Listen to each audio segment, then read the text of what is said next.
May mga naglabasang artikulo at kwento na hindi umano talaga si Rizal ang binaril sa Bagong Bayan noon.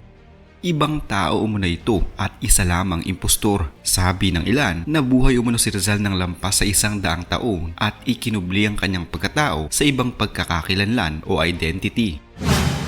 Subalit napakahirap naman ata nitong paniwalaan dahil marami ang nagpapatunay na si Rizal ang binaril sa Bagong Bayan noon at siya ring nakasaad sa ating kasaysayan.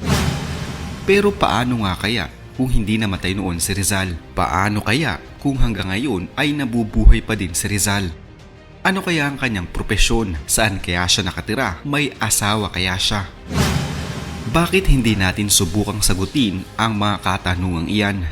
Para sa video natin ngayon, samahan niyo kung palawakin ang ating imahinasyon at sagutin ang tanong, paano kung nabubuhay pa si Jose Rizal hanggang sa ngayon?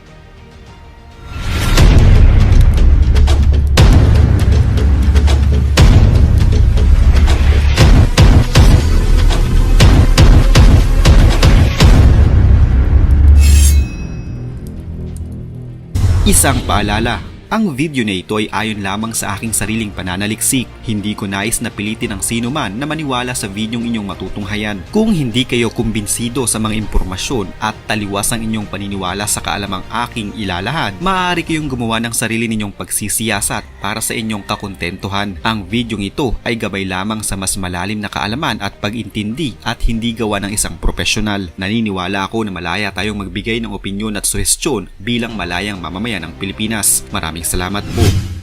Jose Protasio Mercado Rizal y Alonzo Rialonda, ang ating pambansang bayani. Kinikilala bilang pinakadakilang makabayan noon at ngayon. Hindi nalingid sa atin ang kanyang talambuhay.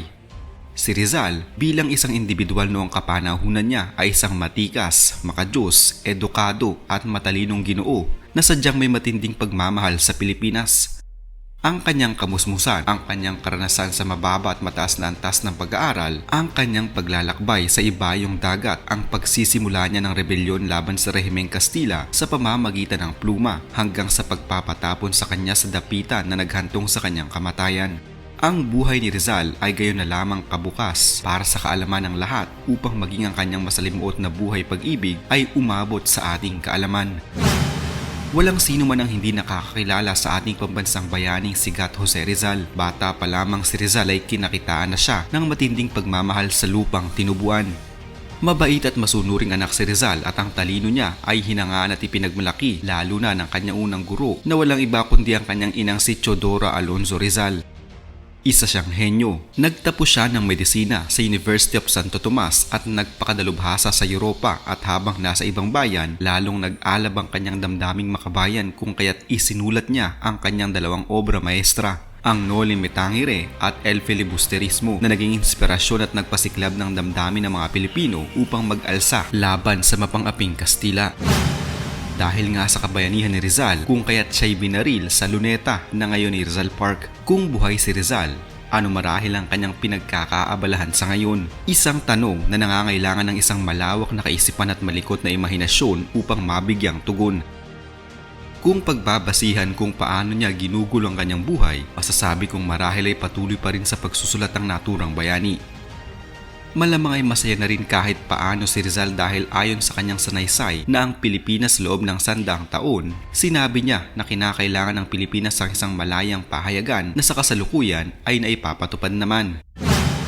At kung masisilayan lamang niya ang kalagayan ng ating bansa ay paniguradong dismayado siya sa kinahihinatnan ng bansang Pilipinas sapagkat animoy sinasayang natin ang mga buhay na nagsilbing pangtubos sa ating kalayaan. Nagbitiw din sa nasabing sanaysay ng payo si Rizal sa mga namumuno sa bansa. Aniya, habang may panahon ay mabuti na ang pangunahang ipagkaloob ang hinihingi ng bayan kaysa iyon ay mata mo nito sa pamamagitan ng paggamit ng lakas. Sa una, ang magiging bunga ay panganting loob at pagmamahal. Sa ikalawa, paglait at pagkapuot.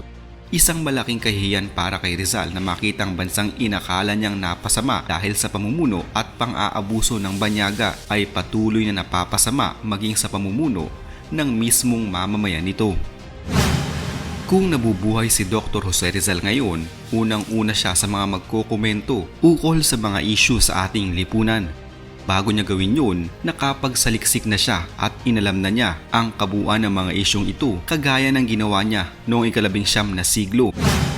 Kung nabubuhay si Rizal ngayon, siguradong may opinyon siya sa mga napapanahong issue sa bansa tulad ng extrajudicial killings noon, issue sa South China Sea, estado ng politika at sa mga taong ginagawang biro ang kasaysayan. Si Jose Rizal ay hindi isang plantito. Ang pambansang bayani bilang isang tagapagmahal ng halaman ay mas magandang gawaran ng mas lalaking bansag na halaman. Sa kolum na isinulat ni Ambeto Campo para sa Inquirer, kanyang sinabi na tuwing siya'y tinatanong kung ano ang maaaring gawin ni Rizal sa panahong ngayong pandemya, ang pangkaraniwan niyang tugon ay hindi natin alam dahil siya'y nabuhay noong ika-19 na siglo at tayo'y nabubuhay ngayon sa ika-21 siglo.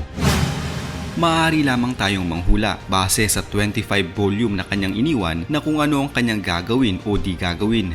Bilang isang physician, siya'y pwedeng naging isang frontliner noong kasagsagan ng pandemya sa Pilipinas. Sa kanyang kaalaman sa mga halaman mula sa kanyang pagkabata sa Kalamba, siya'y pwedeng naging isang plantito. Maaari ba siyang magluto o gumawa ng tinapay? Pwede, dahil mayroon siyang kaalaman sa pagluluto. Noong siya'y naging isang mag-aaral sa Europa, ang kanyang pamilya ay madalas siyang pinapadalhan ng Mickey noodles. Lingid sa kaalaman ng marami, kung sila'y nabuhay sa ating panahon, si Rizal at Marcelo H. Del Pilar ay maaaring naglakbay sa paligid ng lungsod sakay ng mga bisikleta. Si Del Pilar, mas kilala bilang Plaridel, ay iniwan tayo ng 4 na volume ng kanyang isinulat, 2 volume ng mga sanaysay na kanyang isinulat na matatagpuan halos lahat mula sa propagandang papel ng Pilipinas sa Spain, ang La Solidaridad, at 2 volume ng korespondensiya. Ang mga liham ni Plaridel sa kanyang asawang si Chanay ay tumutukoy sa velocipede, isang maagang anyo ng bisikleta na mayroong isang malaking gulong sa harapan at isang maliit na gulong sa likuran.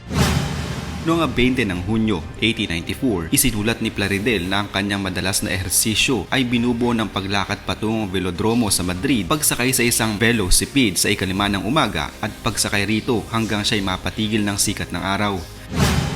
Ang pagbisikleta ay nagpadagdag sa kanyang resistensya. Noong Setyembre 1894, iniulat ni Plaridel na ang kanyang pagkaramdam ng depresyon ay nalunasan sa pamamagitan ng pagsakay ng isang bisikleta hanggang sa mapagod. Noong Disyembre 18, 1895, sa isa niyang sulat mula sa pagkatapon, pakiusap ni Rizal sa kanyang ina, "Gugustuhin kong bumili ka ng isang bisikleta para sa akin. Parehong hindi masama o maganda at hindi aabot sa higit pang 100 piso. Si Pepe Leyva ang pwedeng gumawa sa pabor kong ito ng pagbili ng isa upang magamit sa aking mga paglalakbay sa bayan. Parehong hindi masama o maganda. Sa susunod na sulat, ipadadala ko ang pera kasamang isa pang 100 piso para kay tatay at para sa iyo." Si Pepe Leyva ay ang kaibigan ng pamilya ni Rizal na nanalo sa 1894 karera de bisikleta sa Bacolor, Pampanga at nagantimpalaan ng isang laso na pinintahan ni Juan Luna. Siya ang pinakamabuting taong pagpipiliin ng bisikleta, ngunit ito'y hindi dumating. Kung kaya si Rizal ay nagpadala ng isang liham noong Enero 15, 1896 kung saan sabi niya sa kanyang ina, "Hindi ko nais na ibigay mo ang bisikleta sa akin bilang isang regalo, kundi nais ko iyong bilhin gamit ang sarili kong pera." Kinaulman sila'y nagbebenta ng bago at magaganda sa halagang 175 pesos, ngunit nais ko ang isang mura, matibay, segunda menor upang magamit sa mga mahihirap na daanan ng lugar na ito na nakapipinsala sa mga kagamitang yari sa bakal.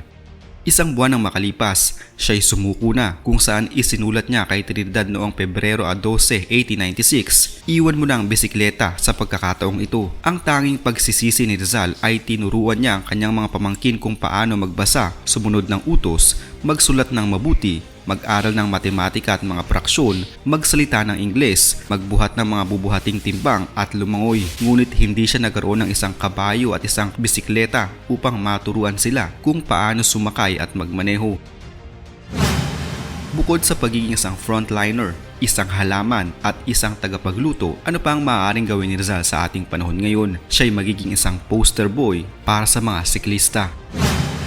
Si Rizal ay sinilang sa mundo sa maraming kadahilanan. Isinilang tayo dito sa mundo hindi lang para dumagdag sa population rate ng Pilipinas. Sinilang ka dahil may purpose kang dapat i-fulfill. Anong purpose yun?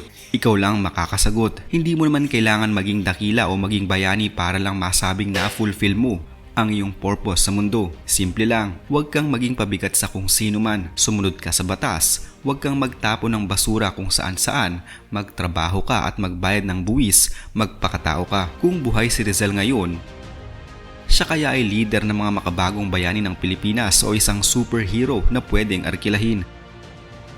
Pero kung sakaling buhay pa si Rizal sa ngayon, na napaka-imposible nga naman talaga, pero kung sakali lang naman, kung bibigyan ka Paps ng pagkakataon na kausapin at tanungin siya, ano ang nais mong sabihin sa kanya? Huwag kalimutang mag-iwan ng inyong komento sa comment section sa ibaba ng videong ito.